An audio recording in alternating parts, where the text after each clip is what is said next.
Isso tudo modificou a tônica dos relacionamentos. O modelo antigo do amor romântico para o modelo atual de independência, autonomia, diversidade, experimentação, versus o que se privilegiava antes como segurança, fidelidade, cumplicidade e estabilidade. E aí o que a gente vai ter de interessante, a gente vai ver que esta mudança está determinada pelo caráter de uma modernidade líquida, um crescente processo de individualização das pessoas, a cultura do eu se impondo mais e mais e a fragilidade dos laços afetivos e sociais. Nós vamos ver, então, que o padrão efêmero se generaliza não só para a atividade sexual, mas também para tudo. Vínculos empregatícios. Nunca se mudou tanto de emprego como nos dias atuais. Nunca as amizades foram tão efêmeras. Nunca as relações de vizinhança se modificaram. As pessoas não param no mesmo lugar,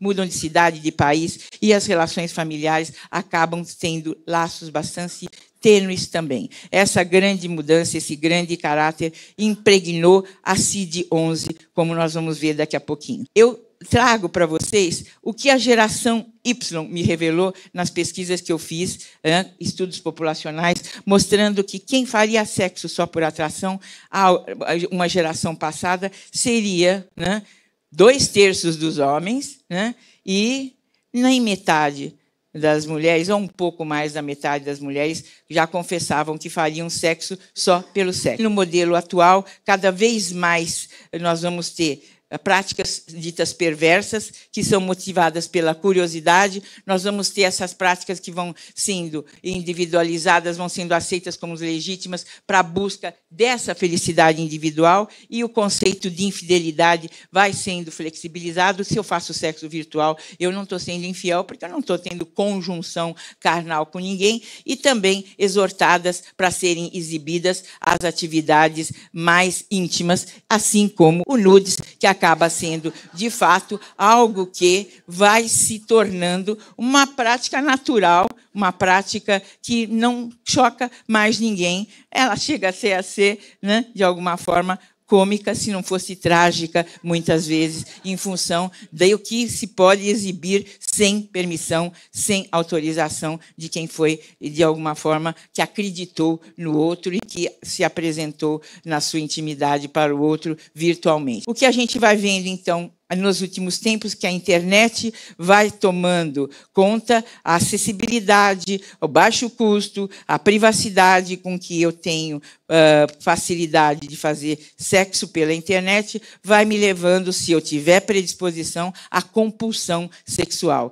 E aí o hábito vira vício, e hoje nós temos, sem dúvida, o slide que mostra o que a geração Y tinha de comportamento compulsivo, esses números que eu tenho, 2% das mulheres e 6,5% dos homens há uma geração atrás. Como estamos hoje, eu trago para vocês os resultados em breve. Essa pesquisa já foi feita, eu estou tabulando. Maior aceitação da variedade de comportamentos sexuais não convencionais passou a acontecer, e a psiquiatria atenta a isso. E o senso de autorização. Tudo que eu aprendo na internet, eu acabo experimentando, e isso vai se tornando algo incorporado à minha prática sexual. E os psiquiatras atendendo isso. E aí, para vocês que têm curiosidade, a geração de vocês, da maioria de vocês, tenha comportamento parafílico. Se você não teve, você perdeu tempo, porque, olha só, veja só, exibicionistas, fetichistas, sadomasoquistas, transvestistas, voyeuristas e zoófilos, nessa proporção. Não é pouca gente, né? Você vê que o sádico, acaba sendo 4 em cada 100 homens da geração Y. E hoje, quantos serão? E isso acaba modificando a própria CID-11, que passa a entender parafilia diferente de transtorno parafílico, como eu vou contar para vocês, com base no que acontece com a população. Também a gente viu que a mudança de sexo é algo que vem ganhando muito espaço. Então, no Brasil, nós temos que 1 em cada 1.000 homens e 1 em cada 1.000 mulheres fazem tratamento para mudança de sexo, ou faziam na geração Y. Quantos serão hoje? Na geração Z, muito mais, com certeza. E vamos, então, entender que vários não sentiam que estavam no seu sexo e alguns não sentiam nem que têm sexo. A sexualidade é uma quarta orientação sexual, ou pretende sê-lo, e já a CID-11 está defasada, porque sequer cita essa questão, sequer fala dessa questão, que já tem adeptos, já tem até sites, já tem até muita gente comentando que não faço sexo, não gosto, não sinto necessidade, não sofro por isso. No Brasil tem muita gente que é assim? Sim. 7 a 8 mulheres em 100 e 2 a 3 homens em 100. Não estão nem aí para sexo. Não são disfuncionais. Não são disfuncionais porque não estão sofrendo em função desta condição. Isso eu trago para vocês, é um presente, tá? Quer tratar disfunção erétil? É isso que você faz. Primeira linha, não deu certo, vai para a segunda, não deu certo, vai para a terceira. Tá? E o psiquiatra, sem dúvida, é o cara para tratar a primeira linha, e o profissional de saúde, sem dúvida, de uma forma geral, se não houver necessidade do medicamento, é quem está na primeira linha, quem pode resolver essa questão num primeiro momento.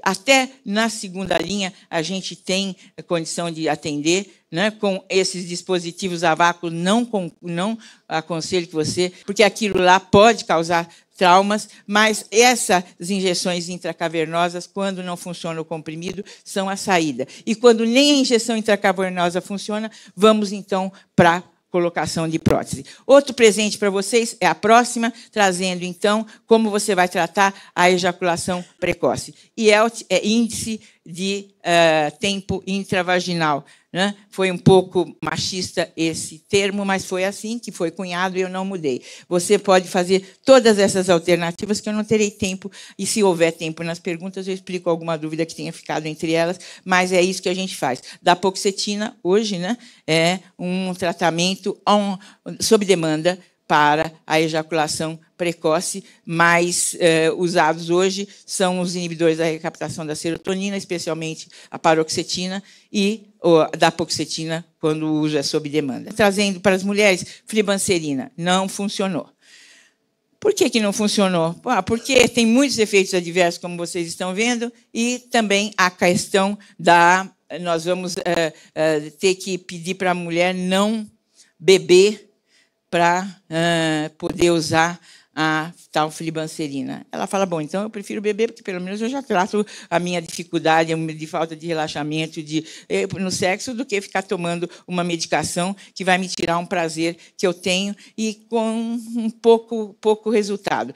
A próxima tentativa foi bremelanotide, mas eu estou trazendo para vocês perceberem que é tudo aqui, ação no sistema nervoso central para as mulheres, enquanto que para os homens, muitas das alternativas são periféricas, são para resolver a questão lá embaixo. E esse também não deu certo, porque era para ser usado como spray nasal, aumentou pressão, então o que eles fizeram?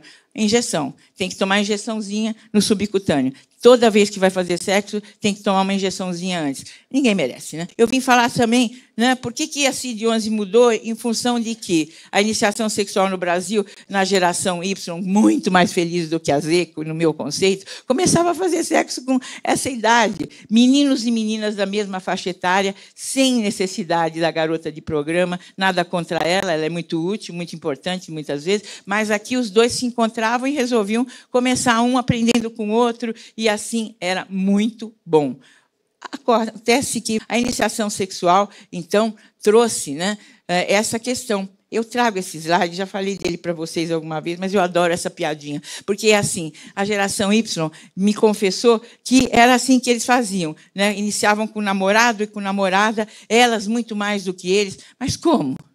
Não pode, tinha que ser números superponíveis. Como é que elas eram 90% início com namorada e eles eram 36,7%? Pensou? Sabe a resposta? É que elas pensavam que estavam namorando, mas não estavam. A situação complicou aqui. Com quem você inicia a sua vida sexual hoje? Com o seu celular, né? É isso que você fica fazendo. Dos 10 aos 18, aos 20, aos 22, aos 25, aos 40 anos, a pessoa está lá no sexo virtual. Claro, múltiplas parcerias exuberantes, né? Repertórios sexuais altamente ecléticos, porém, só ali, né? E aqui, né? Então, isso não é algo que vai te dar, na vida, possibilidade da interação. Você vai retardando. E aí começam a surgir as dificuldades sexuais na hora que sai do armário para a tal iniciação. Então, até 10 anos antes da presencial, no mínimo, né, esses garotos e essas garotas fazem sexo virtual. Bom, tudo isso que eu contei foi para chegar mostrando para vocês a grande revolução da CID-10 para a CID-11, do DSM-5, do DSM-4 para o DSM-5, DSM-5-TR.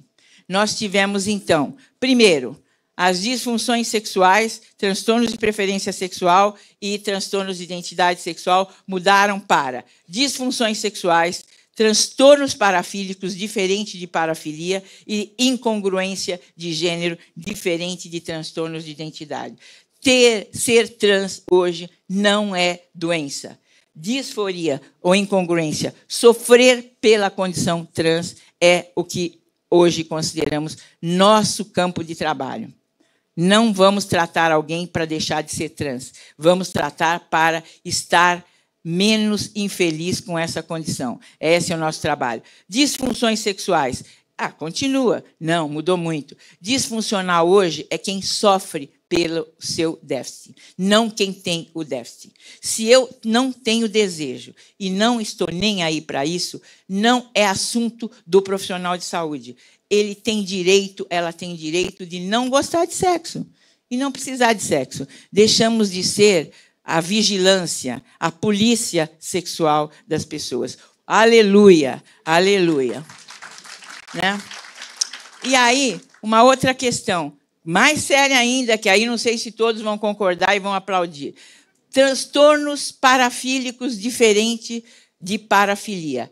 Parafilia é um comportamento, assim pensado, não convencional, não sei se não é tão convencional assim, né? Não é tão comum, mas que há consenso entre as partes. Então, eu sou masoquista, você é sádico, a gente está de comum acordo, temos até uma palavra que a gente usa para ser o nosso limitante no bate-apanha, e aí, isso daí é da nossa conta. Ninguém tem nada a ver com isso. Então, sadomasoquismo consensual não é transtorno parafílico, mas é parafilia. Fetichismo não é transtorno parafílico, mas é parafilia. Quando é que essas questões consensuais passam a ser transtorno parafílico? Quando eu sofro porque tenho esse comportamento. Eu sou fetichista e não aceito. Eu quero ter relação com pessoas, não com mecha de cabelo. Então, eu vou ao profissional de saúde tratar essa questão. Deixa de ser parafilia e passa a ser um transtorno parafílico. Para essa CID-11 e para o DSM-5. Quando é que, então, sempre é transtorno parafílico? Pedófilos, zoófilos, exibicionistas, voyeuristas fazem sexo da forma como fazem, sem o consentimento, sem o consenso com a outra pessoa. Bom, mas o pedófilo pode seduzir a criança e ela gostar, e ela querer. Ela não tem condições de responder. Ele não está consensual com uma criança de 10, de 5, de 3 anos. Isso não é consenso, por mais prazer que ela venha a ter nesse ato sexual. Voyeur não é aquele que faz sexo grupal, um olhando para o outro, não. É aquele que olha pela luneta, pela fresta da porta, pelo buraco da fechadura, sem que a pessoa que está sendo observada saiba que isso está acontecendo. Então, essas condições não consensuais continuam sendo transtornos parafílicos. Ele vai ou não buscar ajuda do profissional de saúde mental.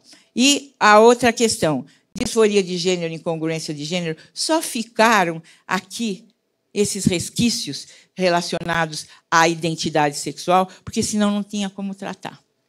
Tem que ter um número para convênios e para o serviço público de saúde aceitar esse paciente, ele tem que ser paciente para ser tratado. Então, se criou essa questão de sofrimento em relação à sua condição trans, para que ele possa ser um paciente dentro de um convênio ou de uma situação mais de serviço público. Tudo claro? Ficou claro essa grande mudança? E vocês estão achando o maior progresso, né? Como diria eu na minha geração baby boomer, o maior progresso da paróquia, né? Mas não é. Não é. Vamos lá, vamos entender que nós estamos atrasados. Isso aqui de 2018, quando começou, e só terminou agora em 22, e aquilo, TR 23, está fora de moda. Vamos lá entender o que está acontecendo, porque o sexo é muito, muito, muito... O próximo slide, muito rápido. O que eu vejo de pontos positivos? Vê se vocês concordam com isso, vamos pensar juntos. A presença de sofrimento necessária para eu fazer diagnóstico de disfunção sexual e de transtorno parafílico, certo? Exceto aqueles casos que eu contei.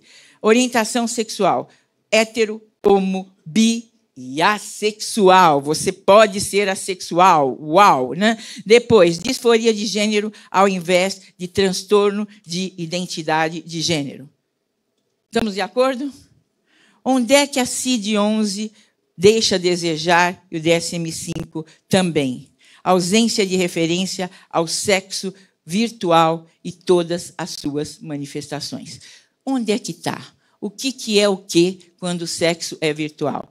O que eu vou considerar? Como é que eu vou analisar um indivíduo que tem ereção ao ato masturbatório frente a um vídeo, mas não tem frente a uma pessoa? O que é isso? Onde é que está isso?